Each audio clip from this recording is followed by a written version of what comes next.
صحیح بخاری میں ہے کہ حضرت عبداللہ تھے ایک صحابی، ان کا لقب تھا حمار، حمار کہتے ہیں گدھے کو، ان کا نک نیم تھا۔ اب اس طرح کا نک نیم کسی کا ہے تو وہ برا بھی نہیں مانے گا۔ تو وہ نبی علیہ السلام کو ہنسایا کرتے تھے، بخاری کے الفاظ ہیں، آپ علیہ السلام کو ہنسایا کرتے تھے، کچھ واقعات سنا کے اس طرح۔ تو لیکن ساتھ ان میں کمزوری تھی، وہ شراب بھی بہت پیتے تھے۔ نبی علیہ السلام کوڑے لگواتے تھے، وہ کوڑے بھی کھا لیتے تھے، پھر حضور علیہ السلام کے ساتھ مجلس میں بھی حاضر ہوتے تھے، پھر جا کے دوبارہ شراب پیتے تھے۔ تو ایک صحابی کو بڑا غصہ آیا، انہوں نے کہا اللہ کی لعنت ہو اس پہ کہ اللہ کے نبی کی صحبت میں رہ کے بھی الٹے کام کر رہا ہے۔ نبی علیہ السلام فرمایا لعنت، جو میں جانتا ہوں وہ تم نہیں جانتے، یہ شخص اللہ اور اس کے رسول سے محبت کرتا ہے۔ اگر کوئی شخص کمزوری کردار کا شکار ہو جائے، اس کی بنیاد کے اوپر آپ اس کا کیٹاگوریکلی ڈینائی نہیں کر سکتے۔ کسی کے کردار میں کمزوری ہے تو اس کی وجہ سے اسے یہودیوں کا ایجنٹ نہیں آپ کہہ سکتے۔ میں نے اشارتاً بات کی،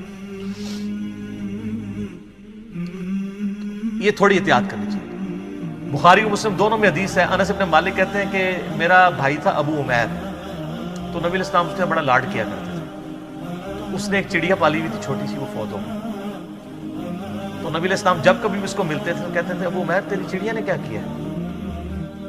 چڑیا نے تو کچھ نہیں کیا، چڑیا فوت ہوئی ہے نا، لیکن بچے کو تو بیچارے کو سینس نہیں ہوتا نا۔ تو نبی علیہ السلام اس سے ہمیشہ یہ مزاح فرمایا کرتے تھے، یار تیری چڑیا نے کیا کیا؟ تو اس طریقے سے آپ علیہ السلام مزاح فرمایا کرتے تھے۔ جامع ترمذی میں حدیث ہے، نبی علیہ السلام سے صحابہ کرام نے کہا یا رسول اللہ آپ مزاح ہمارے ساتھ کرتے ہیں؟ تو آپ علیہ السلام فرمایا میں مزاح میں بھی کبھی جھوٹ نہیں بولتا، سچ بولتا ہوں، اور سچائی ہے نا۔ جامع ترمذی اور ابو داؤد میں حدیث ہے نا، ایک صحابی نے کہا یا رسول اللہ مجھے سواری چاہیے، اچھی سی سواری۔ آپ نے فرمایا ایسے اونٹ کا ایک بچہ دے دو۔ اس نے کہا یا رسول اللہ میں اونٹ کے بچے پہ کیسے سواری کروں گا، اونٹنی کے بچے کے اوپر، مجھے تو اونٹ چاہیے۔ آپ نے نہیں، اسے اونٹنی کا بچہ دو۔ تو اس نے کہا یا رسول اللہ میں نے آپ سے سواری مانگی ہے، تو آپ فرمایا کہ کوئی اونٹ ایسا ہے جو اونٹنی کا بچہ نہ ہو۔ تو بات بھی سچی، مزاح بھی۔ ایک ضعیف روایت بھی ہے، وہ کمزور ہے، شمال ترمذی میں، کہ آپ علیہ السلام فرمایا کوئی بڑھیا جنت میں نہیں جائے گی ایک عورت کو، تو رونا شروع ہوگی، تو آپ نے فرمایا کہ جوان ہو کے ہی جائیں گے سب۔ یہ روایت کمزور ہے، لیکن چونکہ ایک پبلک میں مشہور ہے، میں نے بیان کی، جو صحیح روایت ہے وہ یہ روایت میں نے آپ کو بیان کی کہ نبی علیہ السلام یعنی اس طرح کا سچا جو مزاح ہے۔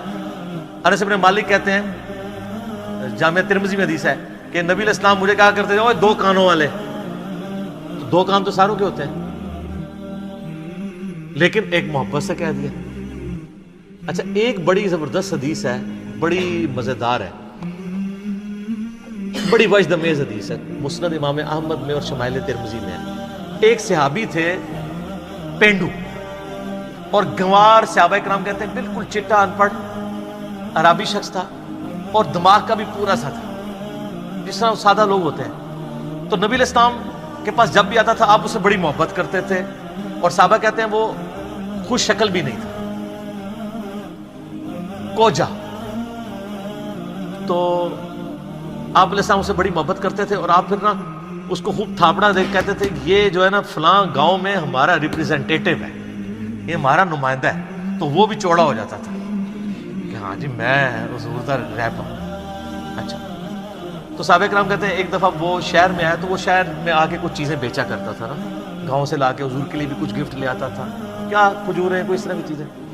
تو کہتے ہیں ایک دن نا وہ ایک چوراہے پہ کھڑا ہو کے نا تو سامان بیچ رہا تھا، تو نبی صلی اللہ علیہ وسلم اس کے پیچھے گئے، تو آپ نے جا کے اس کو پیچھے سے نا یوں جپی ڈال دی، ایسے آنکھوں پہ ہاتھ رکھا جاتا ہے نا، تو اس نے شور مچا دیا۔ سادہ لوگ تو سادہ ہی ہوتے ہیں نا، مجھے چھوڑ دو مجھے چھوڑ دو۔ اب اس کو یہ پتہ نہیں تھا کہ نبی علیہ السلام یہ لاڈ کر رہے ہیں، تو وہ نبی علیہ السلام نے ذرا سا ہاتھ اپنا اٹھایا، اس نے یوں کر کے دیکھا نا کہ نبی صلی اللہ علیہ وسلم ہے، تو وہ بڑا خوش ہو گیا، اور وہ پھر ایسا خوش ہوا کہ اس نے اپنا جو کمر ہے وہ حضور کے پیٹ کے ساتھ لگا کے رکھی، اور وہ پھر ہٹے ہی نہ، اور کہ مجھے یا رسول اللہ جھپی مار کے رکھنی ہے آپ نے۔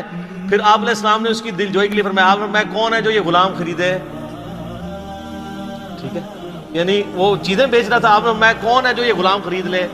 تو اس نے کہا یا رسول اللہ صلی اللہ علیہ وسلم یہ آپ کا غلام بڑا کوج ہے، یہ بڑا بد شکل ہے، آپ کو بڑے تھوڑے پیسے اس کے ملیں گے۔ تو آپ نے فرمایا کہ تو لوگوں کی نظر میں بد شکل ہے، اللہ کے نزدیک تو بہت خوبصورت ہے، ایمان کی وجہ سے۔ شکلیں انسان نے خود تو نہیں اڈاپٹ کی ہوتی، شکل تو اللہ نے دی ہوتی ہے، جس اللہ نے آپ کو شکل دی ہے وہ آپ کو آپ کی شکل کے اوپر تو نہیں تانا دے سکتا۔ تو آپ فرمایا تو لوگوں کی نظر میں بد شکل ہو سکتا ہے، اللہ کی نظر میں تو بہت خوبصورت ہے۔ تو اس طرح کے آپ کو کئی واقعات نبی علیہ السلام کی مبارک زندگی میں ملیں گے جس میں آپ علیہ السلام صحابہ کرام کے ساتھ یعنی اس طرح کی گفتگو فرمایا کرتے تھے۔ تو آپ کو میری طبیعت میں بھی بہت زیادہ اس طرح کا تفنن نظر آئے گا۔